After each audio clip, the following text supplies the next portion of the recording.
تو نیکسٹ جو ہے وہ بہترین نظام چلے گا انشاءاللہ۔ بالکل صحیح سردار صاحب، جس طرح سے آپ نے سیاسی کیریئر کا آغاز کیا، مسلم لیگ نون کے ساتھ آپ کی علیحدگی ہو گئی، پیپلز پارٹی کا آپ حصہ بنے ہیں، فنڈز کی فراہمی جو ہے وہ پاکستان تحریک انصاف کی حکومت ہے، کس حد تک آپ مطمئن ہیں کہ آپ کو فنڈز فراہم کیے جائیں گے؟ دیکھیں جی، یہ تو گورنمنٹ چاہے جو بھی ہو، جس پارٹی کی ہو، اس کو تو برابر سمجھنا چاہیے۔ یہاں بھی تو پی ٹی آئی کے لوگ موجود ہیں، ہر فرقہ سے تعلق ہے، ہر پارٹی کے ساتھ لوگوں کا تعلق ہے، تو یہ جو ہے وہ نہیں، اس طرح کی نہیں ہونی چاہیے کہ اس علاقے کے جو چیئرمین ہیں وہ یا ڈسٹرکٹ کونسلر ہیں وہ پیپلز پارٹی کے ساتھ ان کا تعلق ہے، تو ان کو جو ہے وہ بلا تفریق فنڈز تقسیم کرنے چاہیے۔ تو اگر اس طرح ہوا تو انشاءاللہ ہم یونین کونسل کے مسائل انشاءاللہ حل کریں گے۔ بالکل صحیح سردار صاحب، جس طرح سے آپ نے قیادت کی بات کی کہ فنڈز جو ہیں وہ درکار ہوں گے، پارٹی کو دینے بھی چاہیے، کیا اسی طرح سے آپ نے وارڈ میں جب الیکشن کنٹیسٹ کیا، 7 امیدوار آپ کے مد مقابل تھے، جس میں 2 جو ہیں وڈرا ہو گئے تھے، 5 کینڈیڈیٹ پھر بھی ٹوٹل تھے، کیسا الیکشن رہا، کیسی کمپین رہی، کیسے آپ کو مطلب کوئی ڈیفیکلٹیز فیس کرنا پڑی ہوں؟ الحمدللہ مجھے فیملی کی طرف سے مالی اور ہر قسم کی سپورٹ حاصل تھی، تو میرے لیے تو بالکل کوئی مشکل پیش نہیں آئی کسی قسم کی۔ جب سے میرا نامزد ہوا الیکشن لڑنے کے لیے، تو اسی دن سے علاقے پورے میں، ہماری وارڈ میں یہ چیز واضح تھی کہ یہ جیتنے والے امیدوار جو ہیں وہ انشاءاللہ میں ہی ہوں گا، تو کوئی کسی قسم کی مجھے پریشانی نہیں ہوئی۔ جتنے زیادہ امیدوار تھے، ہر فیملی سے سمجھ لیں گے، یہ جو بلدیاتی انتخاب ہیں یہ بہت کم پارٹیوں کی سطح پر ہوتے ہیں، اس میں برادری کا اور زیادہ رول ہوتا ہے۔ آزاد کشمیر میں ابھی بھی آپ کو لگتا ہے کہ جس طرح سے بڑا ایک نعرہ تھا پی ٹی آئی گورنمنٹ کا کہ برادریزم کا خاتمہ ہوگا، کیا برادریزم کا آج بھی فوکس رہا ہے؟ یہاں تو برادری ظاہر ہے، یہ ہم نے دیکھی ہے الیکشن میں، جو مخصوص نشستوں پر الیکشن ہوئے ہیں، اس میں بہت سے جو امیدوار تھے، جو ڈسٹرکٹ کونسلر تھے اور دوسرے بی ڈی ممبر بھی، انہوں نے بھی، کئی لوگوں نے پارٹی پالیسی کی خلاف ورزی کر کے اپنی فیملی جو برادریاں تھیں ان لوگوں کو سپورٹ کیا ہے۔ صحیح۔ تو اس لحاظ سے وہ بات ابھی میرے خیال میں تو ختم نہیں ہوئی ہے۔ بالکل صحیح۔ جس طرح سے آپ کے رمضان صاحب کے ساتھ کمٹمنٹ ہے کہ 2 ایئرز کے لیے وہ چیئرمین ہیں، آفٹر 2 ایئر آپ چیئرمین بنیں گے، کیا لگتا ہے کمٹمنٹ پہ آپ دونوں جو ہیں وہ عمل کریں گے اس بات پر؟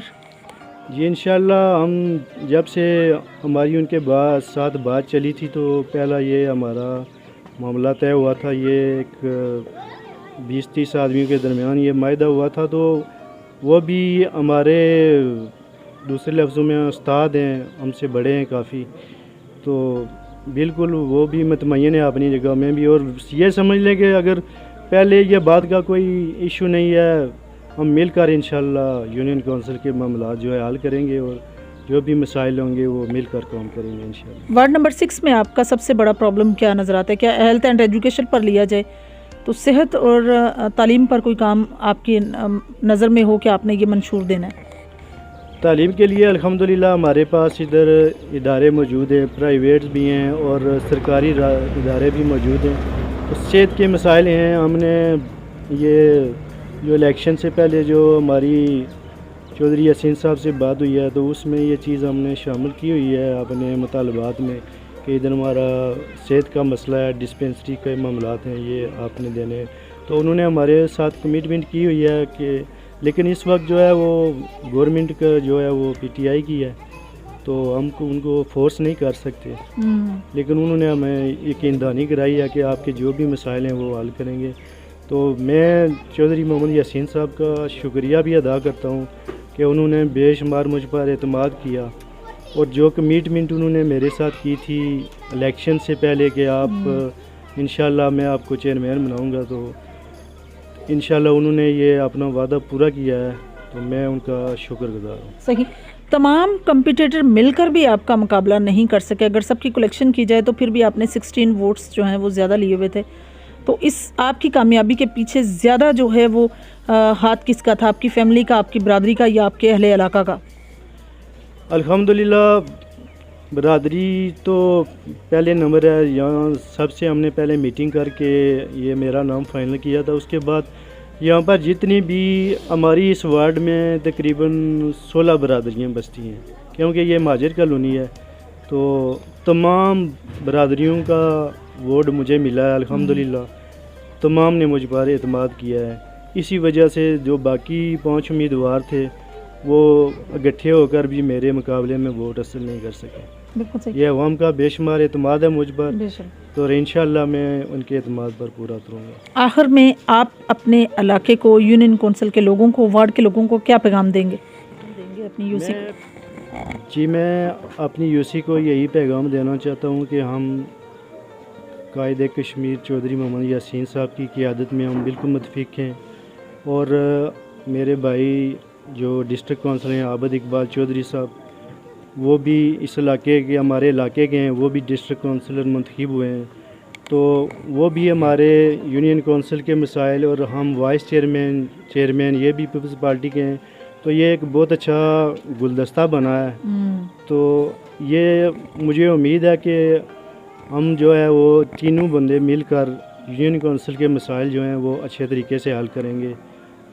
کہنا چاہتا ہوں کہ انشاءاللہ جو بھی وسائل مجھے بروکار لائے گے، میں پوری ایمانداری کے ساتھ یونین کونسل کے مسائل حل کرنے کی کوشش کروں گا. صحیح انشاءاللہ. جی تو ناظرین، یہ تھی سردار محمد ظہیر صاحب کی گفتگو جو آپ لوگوں نے سنی. مسلم لیگ نون کیوں چھوڑی، آپ نے سن لیا، کیونکہ کمٹمنٹ جو ہے وہ کمٹمنٹ ہوتی ہے، اور کمیٹڈ لوگ جو ہیں وہی کامیابی کا راستہ اللہ پاک ان کو دیتے ہیں. اور یونین کونسل بڑالی کی اگر بات کریں تو ایز اے وائس چیئرمین اور 2 سال کے بعد چیئرمین بن کر بھی اپنے علاقے کی خدمت کرنا چاہتے ہیں. سیاسی سرگرمیوں میں ایک اچھا پارٹیسپینٹ ہے، ایک اچھا رول ہے. سب سے زیادہ کام جو ہے ہیلتھ اینڈ ایجوکیشن پر کرنا چاہتے ہیں. انشاءاللہ میری اور آپ کی ملاقات ہوگی پھر کسی نئے پروگرام میں. تب تک کے لیے اجازت چاہتی ہوں. اللہ حافظ.